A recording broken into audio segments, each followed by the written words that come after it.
abu kunnafoni kɔni a ka ca fo k'a fɔ ko a ka ca kunnafoniw la kumabaw la I bɛna ye k'a fɔ ko mun ye an ka chef d'état major des armées abu a kumara dɛ a y'a yira k'a fɔ ko k'a daminɛ décembre la k'a bila mun ye janvier daminɛ na 2023 abu anw ye jatigɛwale kɛbaa maa mun ko ningɛnɛ k'o karaba k'o kɛ c'est tout c'est fini k'a bɛ t'i jɔ maa 65 la wa abu safunɛ jɛra maa 42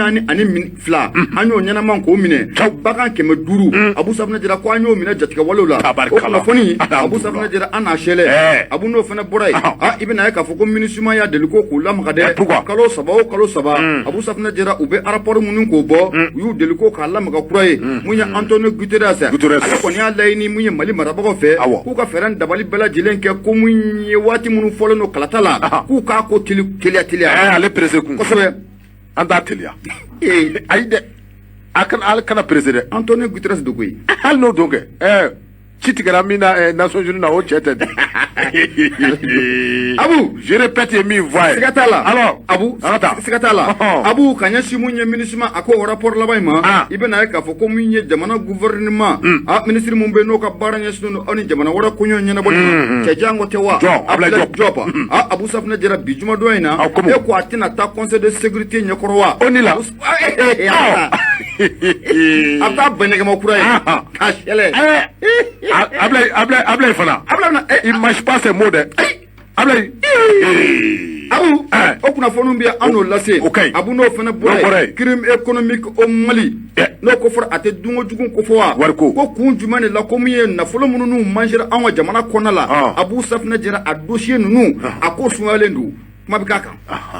abu n'o fana bɔra yen an na taa mun ye bureau de douane mun n'o bɛ Katikaw fɛ yen daa wulila a sɔngɔ la o ma ye abu miliyari 5 o de tununnen don wa abu safunɛ jɛra siga kɛlen don maa la n'o de bɛ Badi Mayiga kofɔ ani ka taa fara mun ye Gafure Awa Traoré yanni gɛlɛya tɛ ko Gafure Awa Traoré o tɛ de John ni kɔrɔmuso ni kɔrɔmuso ye abu ko siga kɛlen d'u la Badi kɛlen d'u la bɛɛ de kɔrɔmuso ni kɔrɔmuso dɔ ye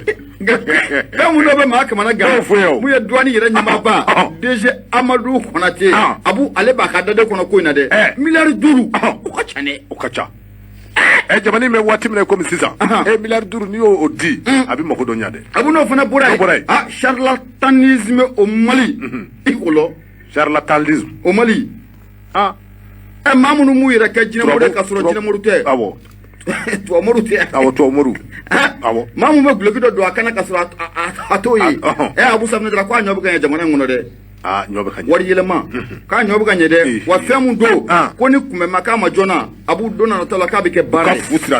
kosɛbɛ abu n'o fana bɔra yen kunnafoniw la I bɛna ye k'a fɔ ko nin waati in na Irisiw ka minisiri mun bɛ yen n'an k'a ma ko Serge Lavrov a kɔni bɛ tourner la farafinna kɔnɔna la nka kibaruyaw tun y'a jira waati tɛmɛnen na k'a bɛna ban Mali la e ko a ka Mali nali ko a ma bɔ a ma bɔ dɛ kosɛbɛ n'o bɔra yen awɔ n'o fana bɔra yen I bɛna ye k'a fɔ ko mun ye Shérif Bouye Haïdara ɲɔrɔ sirifukɛ abu o ta ale wa mun ye docteur Sokɛli Kokola Mayiga premier ministre siga t'a la ani délégation belebele wulila kunu abu safunɛ jɛra k'u kunda mun ye ɲɔrɔ kan u ni sirifukɛ o ye ɲɔgɔn ye jɔnjɔn belebele abu safunɛ jɛra u taara o di sirifukɛ ma dana don u la nafolo kɔni ka ca fo k'a fɔ ko a ka ca ni waati kɔni n'a ye labɔli kɛ siga t'a la mun ye nin waati in fana na abu I bɛna ye k'a fɔ ko Menakakaw fɛ yen a yira k'a fɔ ko docteur Jawara ale fana tunna dɛ a kɛra sababu ye mun ye Menaka labitani so baarakɛlaw n'o bɛ docteur ko fɔ abu safunɛ jɛra e k'u tɛna taa tile 2 baara bilala wa service minimum abu safunɛ jɛra o kɔni bɛna boloda nka u bɛ taa tile 2 baara la ko f'u tɔɲɛ ka ye de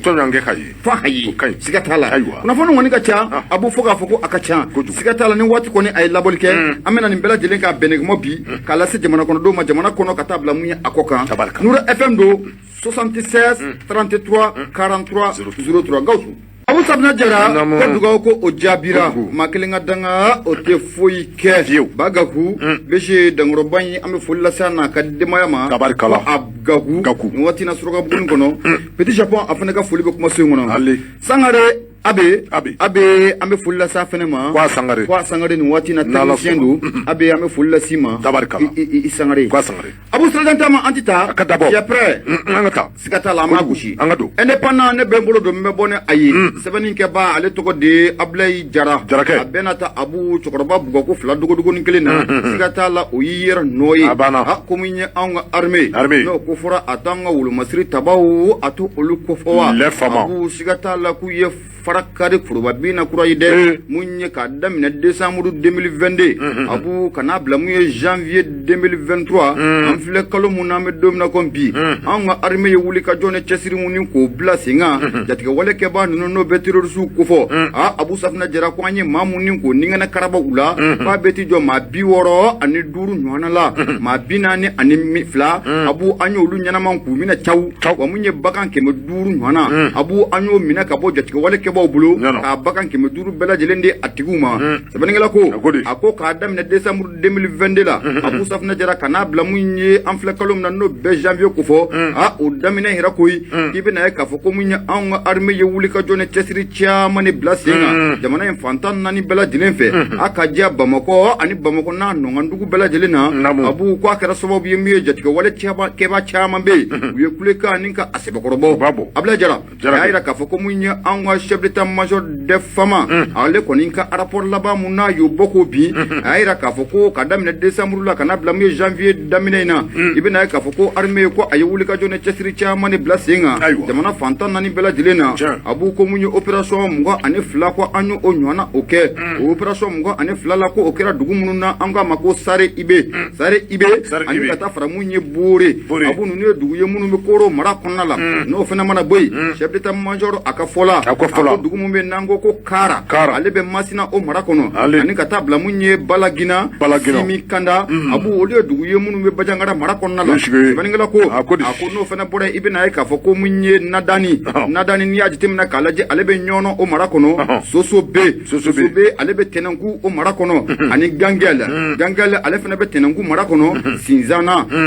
ale bɛ Ɲɔnɔ o mara kɔnɔ ani Singo a b'u ani ka taa fara yɔrɔ minnu bɛ n'an k'a ma ko Douanza Boni ani ka taa fara mun ye Bawule kan n'o bɛ Kita mara kɔnɔ Murjia n'ale bɛ Nara a b'u Kɔrɔndoli o bɛ Sofara a b'u ka taa fara mun ye General Lamini bɛɛ lajɛlen kan a n'a ɲɔgɔnna caman i bɛna ye k'a fɔ ka daminɛ décembre la ka n'a bila mun ye janvier daminɛ in na a b'u ko an ka armée k'a ye wuli ka jɔ kɛ nin yɔrɔ kɔfɔlen ninnu bɛɛ lajɛlen o la sɛbɛnnikɛla ko n'o de bɛ Ablaye Jara ko fɔ a y'a jira k'a fɔ ko mun ye an ka chef d'état-major de fama o kɔni y'a jira k'a fɔ ko mun ye o fana tɛmɛnen kɔfɛ ka bɔ yen opération 22 in tɛmɛnen kɔfɛ ka bɔ yen i bɛna ye k'a fɔ ko mun ye armée ko a ye wuli ka jɔ kɛ mission 20 kɔ a b'u ko o baara ko o bolodala ka ɲɛsin duguma dugu mun n'an k'a ma ko Sofara Bajangara Kɔna Douanza Boni Ansongo Menaka Abu Safinɛ Jara ko a n'a a nɔngɔndugu bɛɛ lajɛlen i bɛna ye k'a fɔ ko wuli ka jɔ kɛra ka ɲɛsin nin bɛɛ lajɛlen ma mun ye chef d'état-major des armées ale ka fɔ la a ko mun ye susuli 17 ɲɔgɔnna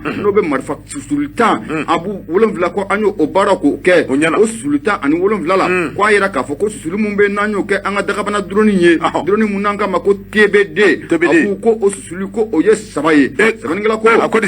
a ko mun ye chef d'état-major ka fɔ la a y'a jira k'a fɔ ko mun ye wulikajɔ caman de bilala sen kan i bɛna ye k'a fɔ ko mun ye jatigɛ wale kɛbaaw u ɲaga dayɔrɔ 22 o de tun bɛ an ka jamana in kɔnɔna la siga t'a la ko o dayɔrɔ 22 jatigɛ wale kɛbaa ninnu n'a bɛ terroriste kofɔ u tun bɛ t'u ɲaga da o base 22 mun na a b'u k'an y'o dakolon ci ni ko o filekolon ci a b'u ka bagan caman di ko o minɛ u la chef d'état-major des armées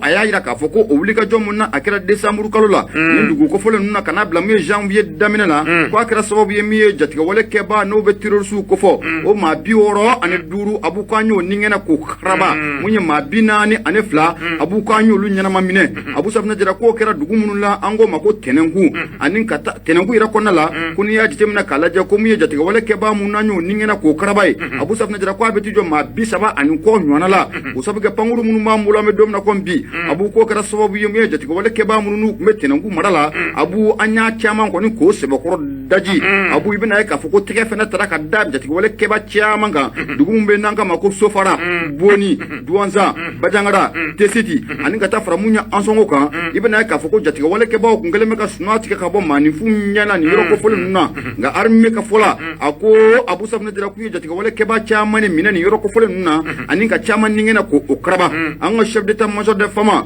abu alibi akakoro fola ayira ka foko mi décembre kana blame janvier daminana abu jatiga wala keba nunu u ka mobile duru nyana abu sabna jara anyo beke c'est tout c'est fini moto bi saba ani nani ani kata fara mungu prenta munu kumbodo dugu jugoro abu otani saba nyana anyo beke c'est tout c'est fini abaningela ko ako kata fara munye karab fembe nanga mako karabini chagi abu onyo o muka nyana ani kata fara chargeru marfa mbe nanga mako PM o bizuru nyana ani kata fara fem mbe nubo keka mungu prenta ka labe nanga mako angraw abu sabna jara o chairman de ko o minana jatiga wala keba nuna baningala ko mumbe abla jara ko fo ayira ka foko oblika jomuna akira angarme fe décembre kana blamu janvier o damina yara abu ko akira sababu ye ni akli bala mu jatiga wala keba nunu o kun surtula dugu chairman kono munye dugula de ka jako ni fi ko ka mishu mina katanai ko zaka abu sabna jara ka doka saga o bakan utarna bela jilen ko zaka abu ko oblika jomuna akira décembre kana blamu janvier la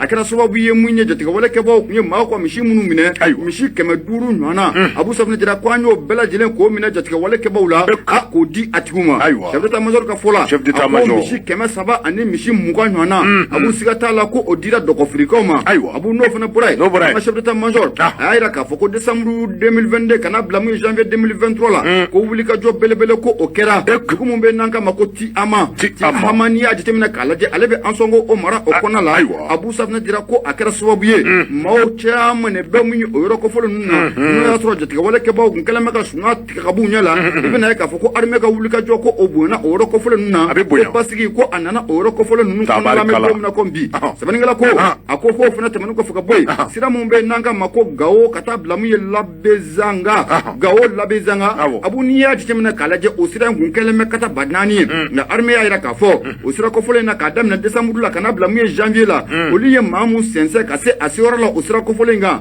abu sabna jara ka beti jo mobile bakele o nywana la yu bela jele sense ka bo gawo kata blamu ye labezanga ali jatiga wala kele abu sabna jara umu nyela sabaningala ko ako anga chef d'état major ko nga fola kadam na décembre 2022 la kana blamu ye janvier 2023 o daminona abu sabna jara ko mu nye jatiga wala keba nunu ye kule ka on ya sebokoro bo ma biworo ani duru anyo ningena ko kraba ma binani ani fla abu olu nyana maminena baga mun kumbe no be baga ke moduru ko fo uye munu ja ku ya mine munya atigula ko zaka abu anya bela jele minula ka du tuguma amedom na kombi na foni flani abu anya benege mo ka bo fasiri munna anga mako independant sebani ka ba to de abla jara abu ibunya obala tabarkala ame do de ke albi ka do ka fo sebaya ala ka do ka fo anga famawma mi be telge ka do ka fo anga jamani ka do ka fo jamani bado kuma na manya ko kele ko abi ke ka keshi akili abana ali nunu ko bansa ko nunu ko banaw angata mi telge ka do ka fo leni pana do akono ka do ka fo Musa Sayon Kamara ale ka sebeno ka do ka fo ma min be ni obe secrétaire général ya la bi kerengene ka do ka fo Dien Tomba min be ni obe wul ko Nations Unies wal mai ka do ka fo oni damson mala na twa ku ka do ka fo Antonio Guterres ka do ka fo ko aye ka do ka fo aye rapport laba do bo rapport mi ni o kare ka do ka fo octobre kalo clé nani kata se ka do ka fo décembre kalo clé moi ani konondoma ale kon ya yire ka do ka fo ni rapport inver mi metal ke ka do ka fo ko processus électoral no ye fere ni dabali bela jele ka tige ka do ka fo on marabaw fe calendrier mi ni ya bo ka bi tanale wala se ka do ka fo calendrier maje foi kana na ata metal ke ka do ka fo kalatala kwa ka ke ni ka do ka fo do munu ni yolu fo ka ke ka beni oye ayo nyebala Guterres ana ka to men uta ni enfant de tani nega na malla yawa ena ga koma ke ya ni jogorbani ke boy ne ba tukorban ba mine akuzigi ma dora bana kana korbo ani ata akuzigi ma iwa sama dora ga ninda Antonio Guterres ne wana lele ko ni ga ka kuntan jatemne de aka judgment min bɛ tali kɛ ka dɔn ka fɔ ONU secrétaire général la n'o ye ka dɔn ka fɔ Antonio Guterres i ka dɔn ka fɔ a ko jɔrɔna bɛ ale la sabula i ka dɔn ka fɔ jɔrɔna min bɛ ale la a bɛ tali kɛ i ka dɔn ka fɔ calendrier min ni o bɔra k'o bin k'a sababu kɛ i ka dɔn ka fɔ ko élection kan ka kɛ ka bɛn ni o don ye i ka dɔn ka fɔ ko o jɔrɔna bɛ ale la sabula i ka dɔn ka fɔ fɛɛrɛ ni dabali bɛɛ lajɛlen kan ka tigɛ Mali a marabaaw fɛ kɛrɛnkɛrɛnnenya minnu ni olu bɛ transition a ko ɲɛmaya la bi u ka fɛɛrɛ ni dabali bɛɛ lajɛlen tigɛ calendrier électoral n'o ye ka dɔn ka fɔ date minnu bɔra ko waati kan ka kɛ ka bɛn ni u ye fɛɛrɛ ni dabali bɛɛ lajɛlen ko u ka o bila sen kan walasa i ka dɔn ka fɔ élection a na se ka kɛ a ka kɛ ka bɛn ni u ye wa min bɛ tali kɛ i ka dɔn ka fɔ dialogue constructif la n'o ye i ka dɔn ka fɔ fɔ ka bɛn i ka dɔn ka fɔ jamana kɔnɔden bɛɛ lajɛlen bɛ se ka sɔn cogo min na ka i se don i ka dɔn ka fɔ waati nataw la i ka dɔn ka fɔ ko Mali marabaaw ko u kan ka o fɛɛrɛ ni o dabaliw tigɛ min bɛ tali kɛ i ka dɔn ka fɔ Musa Sango Kamara la a ko i ka dɔn ka fɔ rapport trimestriel n'o bɛ tali kɛ i ka dɔn ka fɔ kalo saba o kalo saba i ka dɔn ka fɔ ninnu kɔni b'i ka dɔn ka fɔ rapport dɔ bɔ k'o bin rapport in kɔnɔna na i ka dɔn ka fɔ Antonio Guterres a ko i ka dɔn ka fɔ tiɲɛ don ale ka nin rapport in kɔnɔ min bɛ tali kɛ i ka dɔn ka fɔ baara caman de bɛ yen i ka dɔn ka fɔ Mali marabaaw u ye olu kɛ n'o bɛ wele ko i ka dɔn ka fɔ avancée notoire n'o tuma u ka dɔn ka fɔ avancée notoire u ye i ka dɔn ka fɔ u ye cɛsiri caman kɛ u ye wulikajɔ caman kɛ min bɛ tali kɛ i ka dɔn ka fɔ avant projet de loi u y'o baara min kɛ i ka dɔn ka fɔ ka taa se fɔ o finalisation ma n'o ye o baaraw kuncɛli ye i ka dɔn ka fɔ ko o b'a yɛrɛ k'a fɔ ko i ka dɔn ka fɔ cɛsiri bɛ u la o tuma i ka dɔn ka fɔ ko o ye baara ɲuman dɔ ye min n'i ka dɔn ka fɔ autorités y'o kɛ n'o bɔra yen min bɛ tali kɛ i ka dɔn ka fɔ mise en place i ka dɔn ka fɔ autorité indépendante de gestion o baara min i ka dɔn ka fɔ ni u y'o fana kɛ i ka dɔn ka fɔ ko tiɲɛna ko u bɛ ka baara ɲuman kɛ n'o bɔra yen comité de pilotage min ni olu sigilen bɛ walasa i ka dɔn ka fɔ référendum baaraw bɛ se ka kɛ cogo min na o fana ye baara cɛɲumanba ye o tuma i ka dɔn ka fɔ ko o ni foli ka kan o la min bɛ tali kɛ i ka dɔn ka fɔ ni o tɛmɛna ka bɔ yen min bɛ tali kɛ i ka dɔn ka fɔ liste électorale o baara fana k'i ka dɔn ka fɔ o fana daminɛna min bɛ tali kɛ i ka dɔn ka fɔ lajɛrew fana minnu ni ka dɔn ka fɔ u kɛn bɛ k'o daminɛ sisan min bɛ tali kɛ i ka dɔn ka fɔ Mali gouvernement ani politique maaw ni ɲɔgɔn cɛ u kɛn bɛ ka lajɛrɛ minnu daminɛ walasa i ka dɔn ka fɔ élection u bɛ se ka kɛ cogo min na i ka dɔn ka fɔ ninnu bɛɛ lajɛlen ye taabolo ye taabolo minnu b'a yira k'a fɔ ko avancé ni o ye ɲɛtaa ye Mali marabaaw kɛn bɛ ka ɲɛtaa caman kɛ nka n'a ta o ta Antonio Guterres ko min bɛ tali kɛ i ka dɔn ka fɔ jɔrɔna ma ban dɛ sabula i ka dɔn ka fɔ ale kɔni a sirannen bɛ ale jɔrɔlen bɛ sabula i ka dɔn ka fɔ min bɛ tali kɛ i ka dɔn ka fɔ élection na élection minnu ni olu bolo dalen bɛ i ka dɔn ka fɔ a bɛ min ɲini Mali faamaw fɛ u ka fɛɛrɛ ni dabali bɛɛ lajɛlen tigɛ calendrier min ni o kɔni bɔra k'o ban kaban n'o bɔra i ka dɔn ka fɔ ka bɛn ni juillet kalo ale tɛmɛnen ye i ka dɔn ka fɔ fɛɛrɛ ni dabali bɛɛ lajɛlen ka tigɛ walasa i ka dɔn ka fɔ élection a bɛ se ka kɛ date fɔlen na Antonio Guterres a ko ten o de kama ne k'u ka cɛkɔrɔba ka kuntɔn ninnu jateminɛ ale bɛ to ka kumaw de fɔ a bɛ to k'a yɛrɛ sɔsɔ an ɲa dɔn awɔ a b'o kɛ dɛ min bɛ tali kɛ i ka dɔn ka fɔ Antonio Guterres a ko a ka rapport kɔnɔna na i ka dɔn ka fɔ ko Mali marabaaw kan ka fɛɛrɛ ni dabali bɛɛ lajɛlen tigɛ min n'i ka dɔn ka fɔ o bɛ wele ko volonté politique u ka fɛɛrɛ ni dabali bɛɛ lajɛlen tigɛ i ka dɔn ka fɔ jɛya kɔnɔna na walasa i ka dɔn ka fɔ politique ko minnu ni olu bɛ sen na a bɛɛ lajɛlen baara a bɛ se ka kɛ cogo min na hali ni a y'a sɔrɔ k'a fɔ ko tiɲɛ don baara dɔw bɛ yen minnu n'i ka dɔn ka fɔ olu kɛn bɛ ka retard ta kosɛbɛ nka n'a ta o ta ko hali bi waati tɔnin min dora k'u ka fɛɛrɛ ni dabali bɛɛ lajɛlen tigɛ walasa i ka dɔn ka fɔ élection a bɛ se ka kɛ a kɛ waati la cogo n'o tɛmɛna ka bɔ yen min bɛ tali kɛ Antonio Guterres la a k'i ka dɔn ka fɔ Mali marabaaw u kan ka fɛɛrɛ ni dabali bɛɛ lajɛlen tigɛ a ka ja i ka dɔn ka fɔ anw ni MINUSMA cɛ fɔ ka bɛn cɛ bɛɛ ani kan bɛɛ a bɛ se ka sabati ani MINUSMA cɛ cogo min na a ka ja i ka dɔn ka fɔ MINUSMA hali don nataw la MINUSMA a ka i ka dɔn ka fɔ contrat a bɛ se ka renouveler cogo min na ko Mali marabaaw kan ka u jija o baaraw la n'o tɛmɛna ka bɔ yen min bɛ tali kɛ Antonio Guterres la a ko i ka dɔn ka fɔ fɛɛrɛ ni dabali bɛɛ lajɛlen ka tigɛ élection mun i ka dɔn ka fɔ ni a calendrier bɔra juillet kalo kɔnɔ san 2022 la i ka dɔn ka fɔ fɛɛrɛ ni dabali bɛɛ lajɛlen kan ka tigɛ walasa i ka dɔn ka fɔ élection a bɛ se ka kɛ o kɔnɔ cogo min na Antonio Guterres a ko i ka dɔn ka fɔ ni ale ye secrétaire général ONU to a la a ko i ka dɔn ka fɔ hali bi an bɛ waati min na komi bi fɛɛrɛ ni dabali bɛɛ lajɛlen ka tigɛ min ni a bɛ wele ko question législative n'o ye i ka dɔn ka fɔ bolowuli fangaw ye walima i ka dɔn ka fɔ élection kow ye a baara bɛɛ lajɛlen bɛ se ka kɛ cogo min na a ka ja i k'a dɔn k'a fɔ dugumisɛnnin minnu bɛ yen n'a y'a sɔrɔ k'a fɔ ko élection a démembrement kan ka taa o yɔrɔ la bureau misɛnnin minnu kan ka sigi i ka dɔn k'a fɔ EJ a fana kan ka taa dugumisɛn minnu na o baaraw bɛɛ lajɛlen kan ka kɛ anw ka marabaaw fɛ walasa i ka dɔn k'a fɔ élection a bɛ se ka kɛ a kɛcogo la cogo min na Antonio Guterres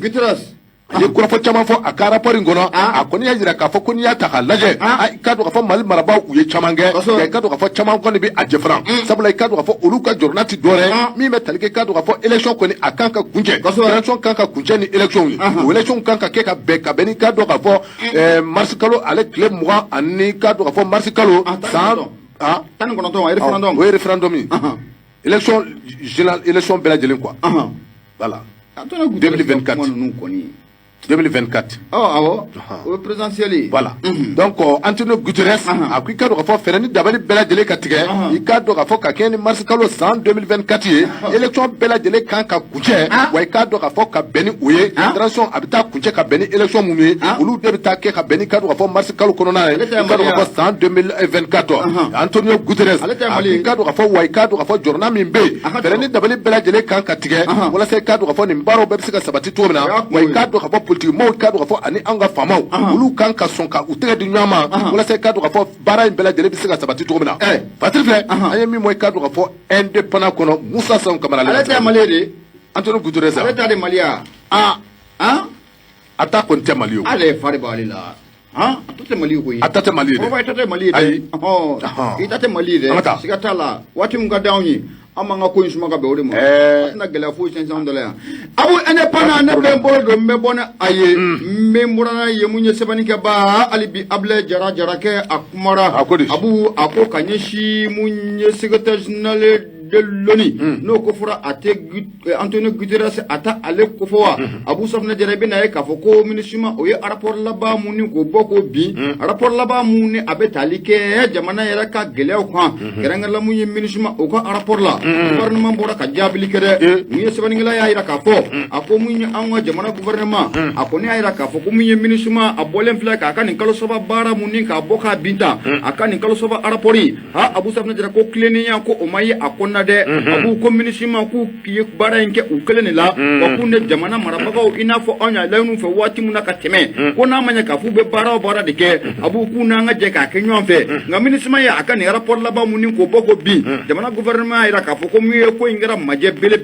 ko sab ko miye minisme abu sab na jara ko akele ni eninke wa ye ko fo mun taninga an wala kana ba ku sigare minisme ka rapport kono la abu ko fo munu taleme ka an wala kana ba ku sigare kaira ka fo ko miye an wala kana ba ye bingali tani nga nyashi mawdo ko ni ma ko anti jana kuma bi wa ko kuma ko chente bi wa ko chente sini abana abla jara ayira ka fo kanyeshi munye minisuma o ka rapport laba munu yo boko bi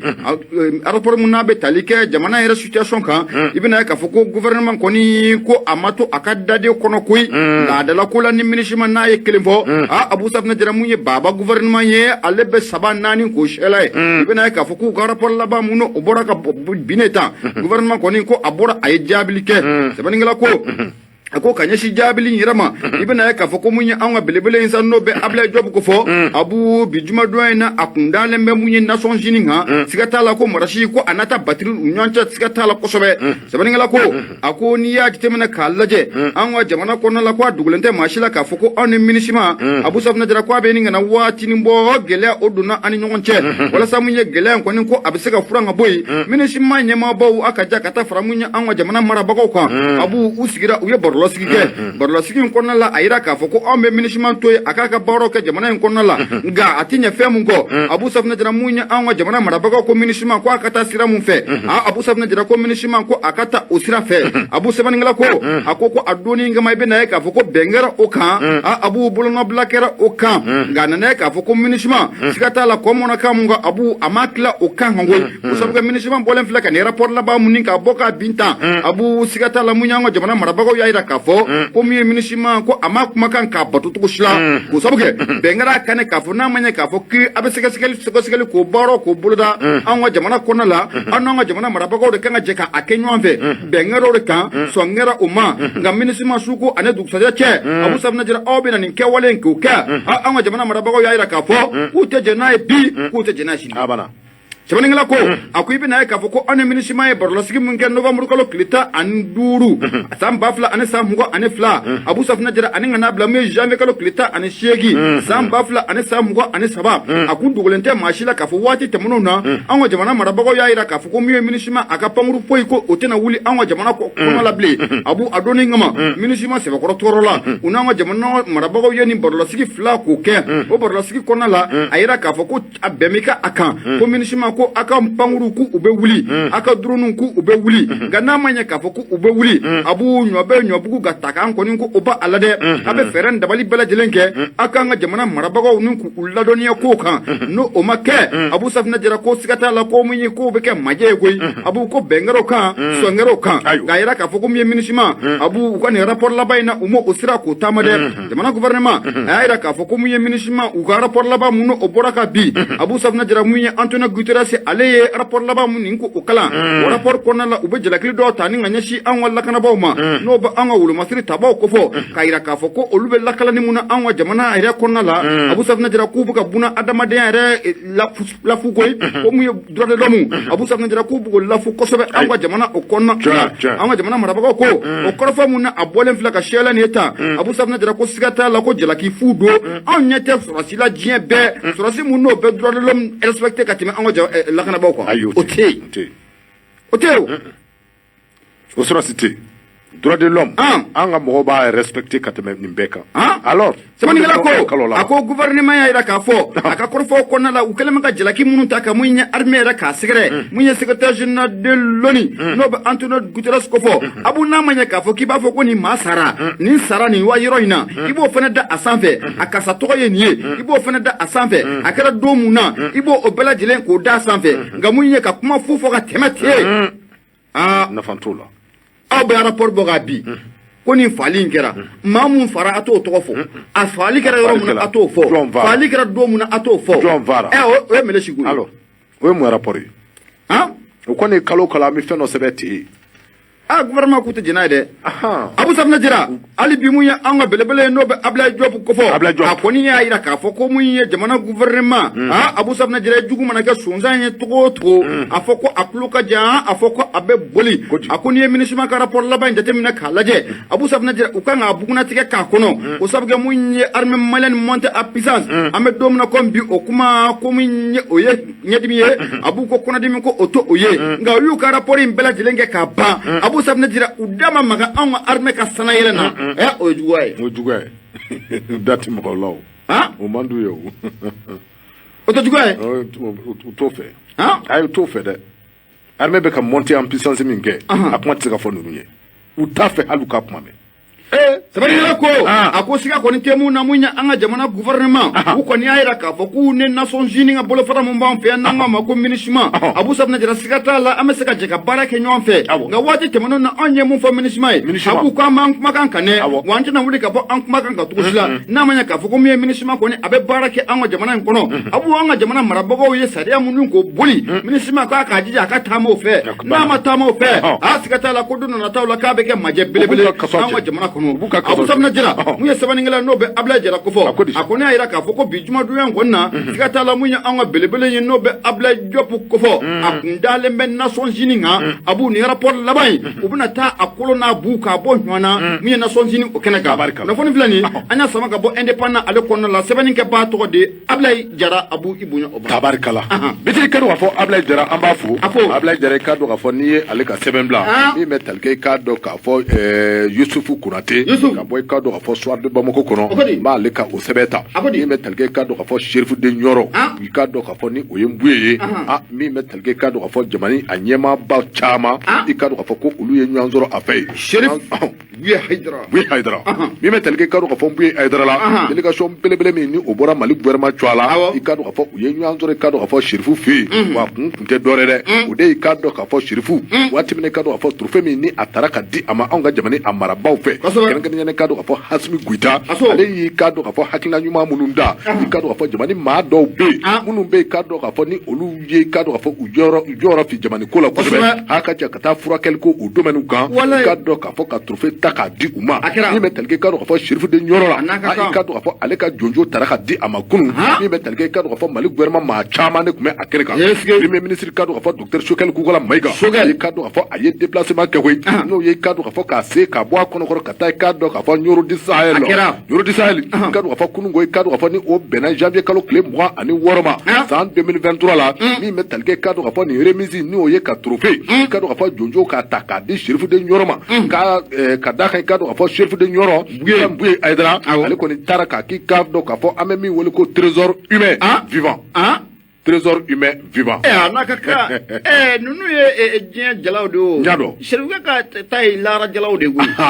Olu ka jalaw bɛ kun bɛ lara de. Siga t'a la dɛ nunu ye diɲɛ jalaw ye. Diɲɛ jalaw don. Ani fɛn ka kan mun ka girin ni. Siga t'a la dɛ. Min bɛ tali kɛ i ka dɔn k'a fɔ Yusufu Konate la. A ko i ka dɔn k'a fɔ Sogɛli Kukola Mayiga. I ka dɔn k'a fɔ a kun bɛ kɛnɛ kan. Wa i ka dɔn k'a fɔ a kelen kun tɛ dɛ. Sabula i ka dɔn k'a fɔ maa kelen dama man di. Min bɛ tali kɛ ministre min ni o ɲɛsinnen bɛ l'artisanat ma. Ani culture et de l'industrie. I ka dɔn k'a fɔ hôtellerie ka taa se i ka dɔn k'a fɔ tourisme n'o ye i ka dɔn k'a fɔ dɔgɔnɔkɛ ye Ando Goli Gindo ale tun bɛ kɛnɛ kan min bɛ tali kɛ i ka dɔn k'a fɔ ministre des affaires religieuses et du culte n y'a dɔn k'a fɔ o ye Mahamadu Kone a fana a tun bɛ kɛnɛ kan ministre min bɛ yen n'o o ɲɛsinnen bɛ ministre délégué auprès du ministre du développement rural chargé de l'élevage et de la pêche n y'a dɔn k'a fɔ o ye Yuba Baye a fana tun bɛ kɛnɛ kan ministre min bɛ yen i ka dɔn k'a fɔ ni o ye ministre délégué de la auprès du santé ministre de la santé n'o ye i ka dɔn k'a fɔ ministre de la santé o n'ankɔrɔ maa dɔ ko bɛ yen n'i ka dɔn k'a fɔ ni o ye Umaru Jara ye Umaru Jara tɛ Imam do Imam Umaru Jara do ale do voilà chargé de la solidarité ale do des réfugiés Imam do déplacés Imam do o fana ye Imam ye dɛ Imam do o tɛ ne balimakɛ ye wa mais ale de kun t'an laseli i jɔ n yɛrɛ bɔ a la fɔlɔ ale de tun b'an seli Manzali. M5RP. Kunti selu. M5RP. Ale le tun bɛ maaw laseli. Ale tun b'an seli. Kojugu. Siga t'a la. Umaru Jara. Umaru Juma i ka dɔn k'a fɔ a tun b'an seli. Umaru Jara i ka dɔn k'a fɔ a tun bɛ kɛnɛ in kan. Min bɛ tali kɛ i ka dɔn k'a fɔ ninnu ka dɔn k'a fɔ u y'u sen bɔ u kɔnɔkɔrɔ ka taa i ka dɔn k'a fɔ Sherifu de Ɲɔrɔ o la i fɛ yen. Min bɛ tali kɛ i ka dɔn k'a fɔ Sherifu de Ɲɔrɔ.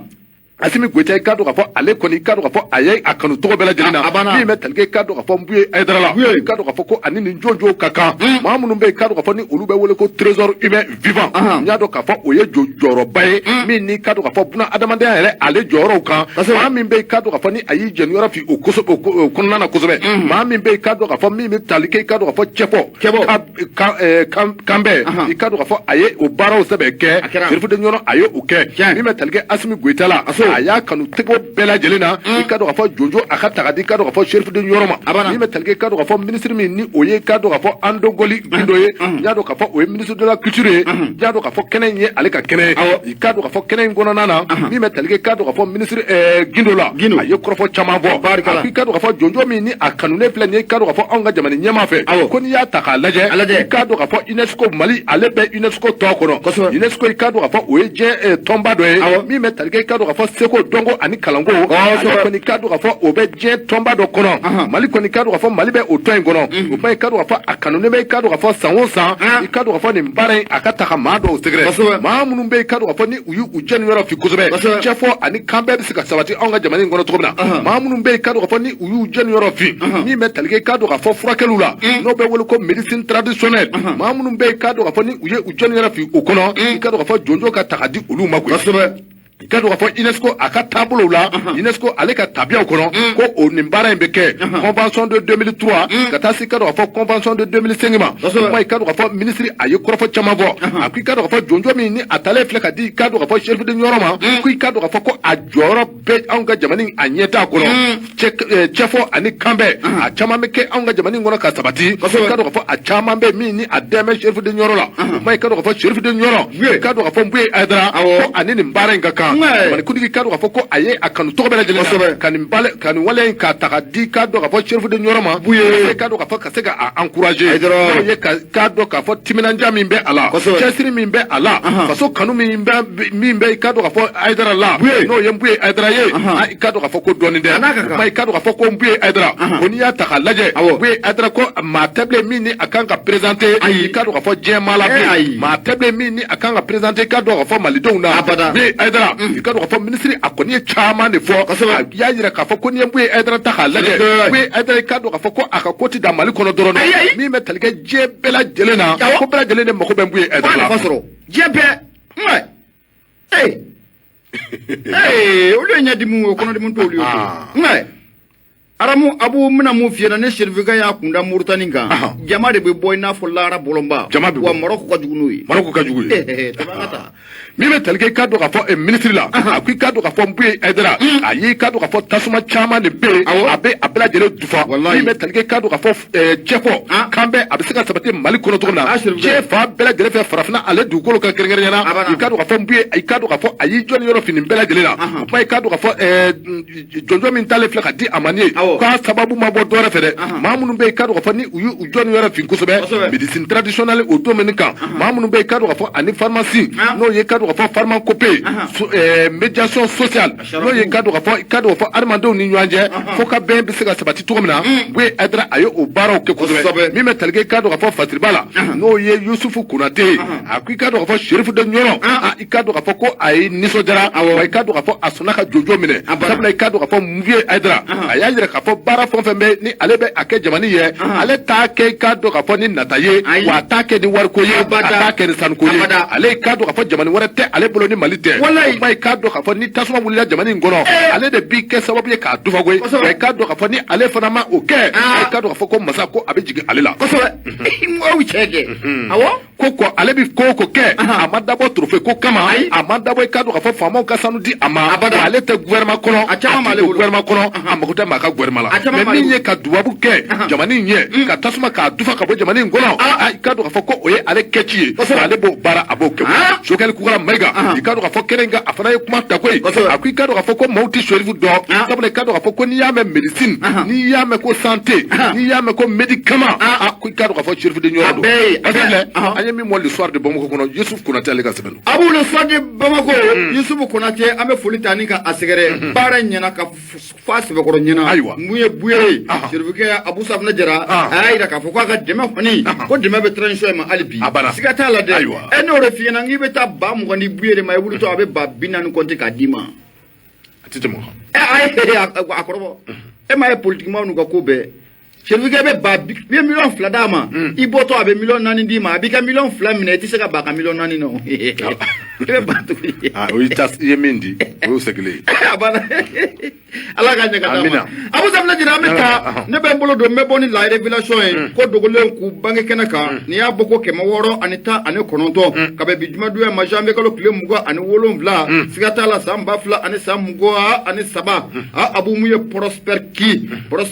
akumara ayira ka fo ko muye crime économique o Mali ano ko fura ate dungo jugu ko fo anga jamana kono wa abu ko daga bana dossier mun dalembe nube talike yurugu ka Abu Safna jira ko dossier nunu ko ako ko asebe ko sumale ndu de ka asebe ko sumale nu sumame ko sobe Prosper ki abo la révélation ale kono abu ayira ka fo ko munye dungo jugu abu yurugu ko sigata la ko anyonye na anwa jamana ngono Abu Safna jira ko akera sababu ye kamali de yira tige ko sobe munye jamana marabagawla mamunu yangwa jamana ka mara Musa bi Abu Safna jira fo kana bla munye ibeka kle awati Abu Safna jira ko mali de ku utigara ni jamana marabagawla ko sobe ni wati konala abu ayira ka fo ko munye manjema jamana furba nafolo Abu Safna jira ko akera beja dai u ya shele fo ka kla ka shele kurai ku be kla ka siga ka kurai ku ba ashele Abu Safna jira mamunu meka jamana marame domina kom bi olu ko ni ayira ka fo ko siga tala o bara jugu mun na ku meke anwa jamana kono wati temunu na ka teme ku be na fusiri adana ngamuye professeur kiye Abu Safna jira ayira ka fo ko munye bara en konen ko abika ta doni nga Abu Safna jira mali don konen be ka dossier kalama mun ku makono akoni ya jemna ka laje anwa jamana yira kono yurugu yira ko afanga ko abuane no fe nyira jumani la abu politique maw siga tala olu ba ake beke muye opérateur économique no be jogo kala ko fo Abu Safna jira ko ni anwa jamana ayurugu kala ka bonu ni mafni jeda jugulu flakuna Abu Safna jira ko to be ti de aywa olu de to be ti de to be de muye professeur kiye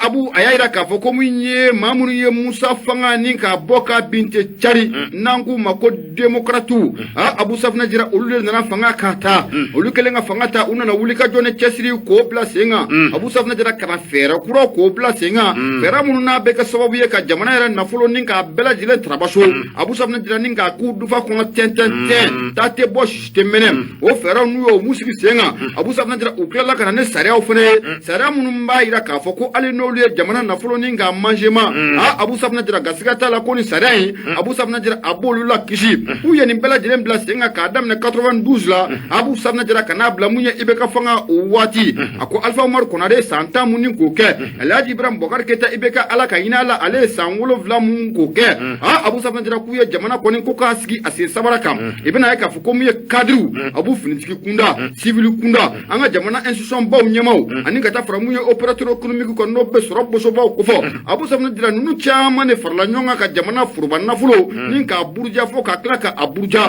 jamana in dun bɛ bolo min kɛ i n'a fɔ an bɛ don min na comme bi Abu Safina Jara ninnu k'u kan ka hinɛ jamana in na koyi o sabu kɛ nin kelen kelen fɛn filɛ nin ye i b'a ye k'a fɔ ko jamana de y'a kɛ ninnu bɛɛ lajɛlen nka Abu Safina Jara n'a yira k'a fɔ olu ma se ka jamana sara foyi la fo ka jamana nafolo ni ka a manger k'a kɛ bɛɛ fɛ ani kilicɛ Abu Safina Jara ko an bɛ don min na comme bi ko wuli ka jɔ k'o ka sigi sen kan jamana marabagaw bolo fɛɛrɛ dabalen o bɛ se ka sigi sen kan cogo min na maa minnu ka baara bɛnnen don yurugu ko in ma an ka jamana kɔnɔ tɛgɛ a bɛ se ka da u kan cogo min na mun ye sɛbɛnnikɛla n'o bɛ professeur k'i fɔ a y'a yira k'a fɔ ko min ye dossier dɔw kagamana an ka jamana in kɔnɔ jɔn de bɛ se ka a bili kun na waati min na la jamana bɛ la guerre o kɔnɔna la mun ye denmisɛnw bɛ ka sa musow cɛ o bɛ ka sa Abu Safina Jara wari de bɔra k'a fɔ ko min ye maramafɛn ko ka taa sangana di an ka lakanabaw ma Abu a donni kama maa dɔw de sɔrɔla jamana in kɔnɔ k'o wari ni ka surfacturation ni k'o ko la k'o wari ni k'o mangement a ko o dossier bɛ yen Abu n'o fana bɔra yen Abu Safina Jara i bɛna ye k'a fɔ dossier minnu bɛ n'an k'a ma ko avion présidentiel Abu Safina Jara ko nin fana dossier bɛ girimanba ye ka taa fara mun ye engrais feerelate kan Abu Safina Jara ko a ka ca fo k'a fɔ ko a ka ca Abu Safina Jara nin dossier dama k'a kɛra sababu ye danaya kɔni ko a bɔra mun ye malidenw n'u marabagaw ni ɲɔgɔn cɛ sɛbɛnnikɛla ko a ko maa minnu ye jamana in nafolo ni k'a détournement fonctionnaire Abu Safina Jara ka taa fara mun ye opérateur économique kan politique ma ninnu Abu siga t'a la hali u den ka taa fara mun ye o muso kan soso mana maa mun kin u b'u kunda n'o ye Maroc jamana kan Abu Safina Jara walima u b'u kunda n'o ye Tunisie jamana kan i bɛna ye k'a fɔ ko min ye foroba nafolo Abu Safina Jara k'o de bɛ taa ko olu fura o kɛ o bɛɛ lajɛlen kɛra an ka jamana kɔnɔ Abu Safina Jara maa caman b'u la Abu Safina Jara n'olu musow kɔni lasɔrɔla n'u bɛna jiginni kɔni kɛ Abu Safina Jara k'u b'u kunda l'Américain jamana Europe jamana Abu Safina Jara k'u musow u bɛ taa jigin o dogolen do i la de an b'a kalama minɛ e b'o kalama n b'a kalama nin tɛ nin ye kuma nin sidɔnnen don a bɛɛ bɛ kɛ foroba wari de rɔ sɛbɛnnikɛla ko a ko an bɛ don min na comme bi ne fɛn belebele fila bɛ yen jamana marabagaw kan k'o ko k'aw ta bala Abu mun ye terrorisme kɛlɛ ka yuruguyurugu kɛlɛ terrorisme n'o bɛ jatigɛwale kɛbaaw kɔfɔ olu kɛlɛli narcotrafiquants ani ka taa fara maa minnu bɛ sira k'a da maaw ɲɛ ani bandi misɛnmanin ninnu Abu Safina Jara ko ni jamana marabagaw n'u bɛ kɛlɛ kɛ u kan k'u ɲɛsin o ma fɔlɔ Abu ko n'o fana bɔra yen Abu maa minnu ye foroba nafolo ni ka a kɛ bafa ani kilicɛ ye Abu Safina Jara ni san caman in kɔnɔ ka tɛmɛ Abu Safina Jara k'u b'a ɲini kiritigɛlakaw fɛ Abu Safina Jara k'u ka bouton u ka appuyer dɔɔni dɛ a banna u ka dɔ fara kan a ka accélérer awɔ sɛbɛnnikɛla ko Abu Safina Jara ko n'o ma kɛ Abu ko an bɛ ka segin an sigiyɔrɔ kɔrɔ la dɛ o sabu kɛ ko in bɛ ka kɛ jɛgɛ fitinin minɛ de Abu jɛgɛbaw ni wulikajɔ kow bɛ sen n'an ka jamana in kɔnɔ jɛgɛba bɛ kɛnɛ ma bilen a caman Abu sabali sa engrais feerelate jɔn ni tɔgɔ b'a la i ɲininka jɛgɛbaw bɛ yen jɛgɛbaw tɛ yan tracteur feerelate hakili bɛ o la o bɛɛ ye niveau kelen ye o hali avion présidentiel a jɛgɛbaw bɛ yen o engrais ni tracteur o bɛɛ ye niveau kelen jamana yɛrɛ kɔnɔ Abu wallahi n'u donna mini domaine yɛrɛ kɔnɔ la ka ban a banna pewu u ka yen dɔrɔn sɛgɛsɛgɛ a banna an bɛ bɔ bolo la sisan an bɛ bɔ bolo la sisan wallahi o f'i ye dɛ professeur ki kɔni y'a yira k'a fɔ ko an bɛ don min na comme bi n'o wulikajɔ ma kɛ ne yuruguyurugilaw Abu Safina Jara ne tɛgɛ ma da u kan Abu Safina Jara ko an ye wulikajɔ mun kɛ ka ladiburama fanga ni k'a bɔ k'a fili Abu ko a bɛ kɛ majɛ ye dɛ ko a bɛ kɛ majɛ ye kunnafoni filɛ nin Abu an y'a sama ka bɔ fasiri mun na an k'a ma ko la révélation professeur ki ale ye sɛbɛnnikɛla ye i bonya o b'a la an tɛ taa sugu kɔnɔ ka na n'an bɔra sugu kɔnɔ kunnafoni tɔ minnu bɛ yan an b'u lase limanaw ma an ka taa sugu kɔnɔ Gawusu sinon n hakili la n ko maa dɔ y'an ta koyi oui ala ka kadawa zikri fusena abu abe la samani watina ko ani ce kanuna ko albi ko ala ka kan jidi ala ka kanu jidi ibolo tile ka do anga ta tile de ka do ka fo bamanan ba fo ko blanganga kulisi jalasi ka sore bi nyu bolo mi metalge ka do ka fo yadi agalila me wati mine ko mi bi yadi agali ni kono gwate flaye o be dangoro bainga abe to ala o sababu ke ka do ka fo aviation française o kelen goro ko fo ka anga jamani ka douanier yadi agali kono gwa be ala ame wati mine ko mi bi le point ka do ka fo ad ale ka sebeno ki ka do ka fo ame wati mine ko mi bi mi metalge ka do ka fo yadi agalila nya do ka fo groupe keleke groupe walma terroriste groupe mi be no be wole ki ka do ka fo groupe de soutien à l'islam et aux musulmans nya do ka fo ale o nyema ye ame wati mine ko mi siza mi metalge ka do ka fo atonwa groupe mi be aka je ka do ka fo asinama groupe mi be no ye ka do ka fo EGS nya do ka fo oye état islamique du grand Sahara ka do ka fo oye mi metalge ka do ka fo ni mbamba nji groupe chef fly ka do ka fo ko gwela be uni nywanje kenengere nyana ame wati mine ko mi siza mina kamara kono nana mi metalge ka do ka fo yadi agalla fo dulo ya yira ka fo ko yadi agali ni wati temene na mi metalge yadi agalila ko abeki woleme ka do ka do ka fo ki nyuari ka do mi metalge mena ka ale kono sabale ka do ka fo watu temena mena ka do ka fo ko ni yadi agalina kunjuna mena ka pela jere kumba do ka fo ko yadi ko anana ka do ka fo yadi agali abunyira la ka fo yadi agali ka do ka fo asutra ngume chamana ni ka do ka fo aéroport walma ka do ka fo aviation française fe ka do ka fo ame wati me ko mi metalge ka do ka fo aviation malila no ye ka do ka fo mali armée sabla kado ka fo yadi agali aka déplacement fon fe ko ni abeka ke kado ka fo ko jando nyarolo ko abika baraka ni oye kado ka fo aviation mali no be talge aéroport mali la wala may kado ka fo mali keleke avion keleke panguru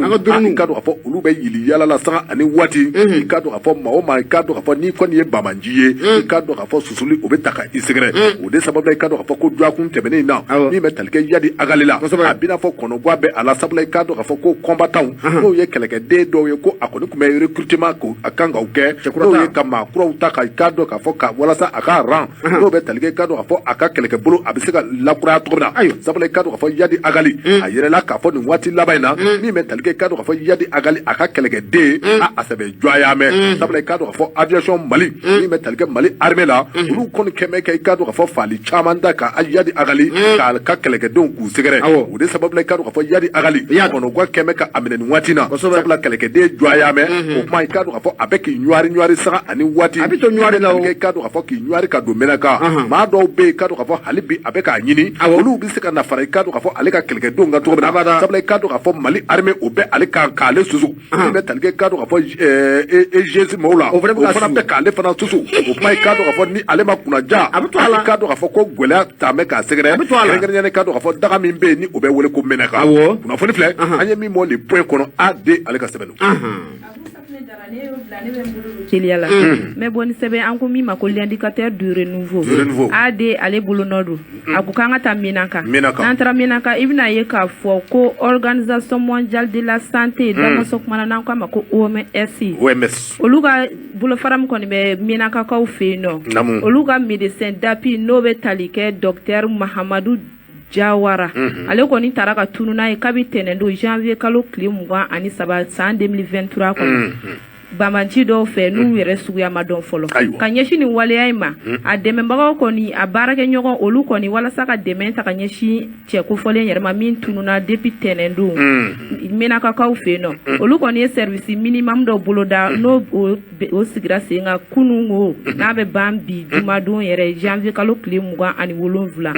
ni ma ko fole nun ko ni nye wele dake anga jamana marabagaw fe u ga fere ni dabali be blase nga teliala wala sa femi olu ga ni ma ko fole ni no de docteur Mahamadou Jawara na tara na ayoroma don folo u ga fere ni dabali be blase nga teliala wala sa ni ma ko fole ngoni mesega se olu ma kene ya la chokolana aga jafo ka tase olu barake nyogon kelengele na bela jeli fo ka tase u ka partenaire ma olu bela jeli nga sécurité kama chokoyamna patri fle ami mo l'indicateur du renouveau kono de ale bolonodo Abu Safne Jara ibunya obala tabarikala bajene bara nyana kosobe abu men bolo karika don tela me boni sebaye ukama ko les points abu na jara anasefla munya ANG me ANG me akumara ako sikandal o bureau de douane kati ni sikandal ireme nazara kana to dumante abu ko milliard duru abu abina foko o détourner malendu de milliard duru nyana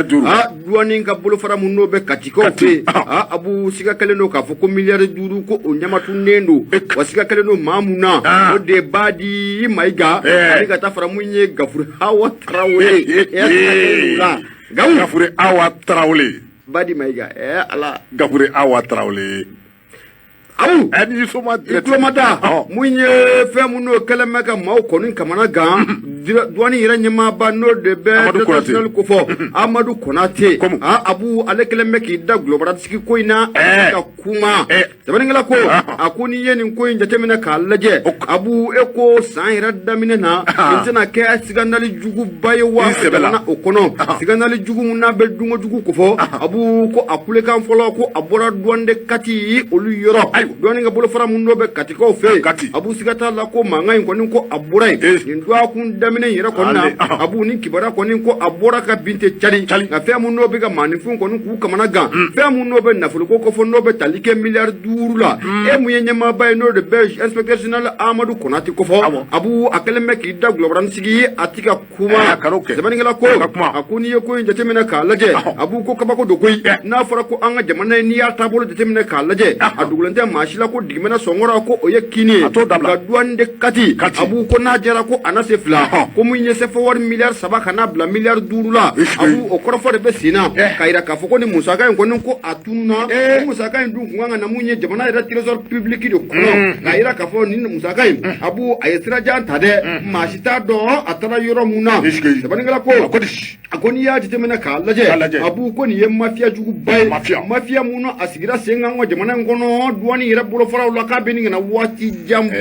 abeninga na sanchama bo abu sabaningala ko akuibe na ka foko irzu parallel do siglembe senga irzu parallel muno bu sigek senga ka dido ma doke so aka muno obosoro o irzu parallel sirafe abu sabna jara ko beta blamunye konti do konin ko ula chendo wa galondo wa abu sabna jara ma ko ni ma adon siga ko ni te femuna abu sabna jara ayira ka foko mu milliard saba ani milliard duru abu ko asiba ko nyamatu nando ye douane kati o mara okono sabani ngala ko akobulo amana funu abeda tigi koro abu ko ma dobe no de badi maiga ani kata fara munye gafura awa trawle abu ni ya jitemena kalaje oluye patron de section recherche et du trésor abu safna jara oluye oye siga ko ni kele no ni mafla ula sabani ngala ko akoni ya jitemena kalaje ma fora sando be talike badi maiga ka munyanga jamana fama koro no be elaji ibrahim bakar keita ko fo abu osorna doma ya ale o doma ya ale o fana tamano ko foka boy munye badi maiga ane mamunga suru o de secteur d'état nyama koro e no be general jawara ko fo kwa no fana ka suru sabani ngala ko ako ni ko atina ja o sabi ke munye kiboro ya ira ka fo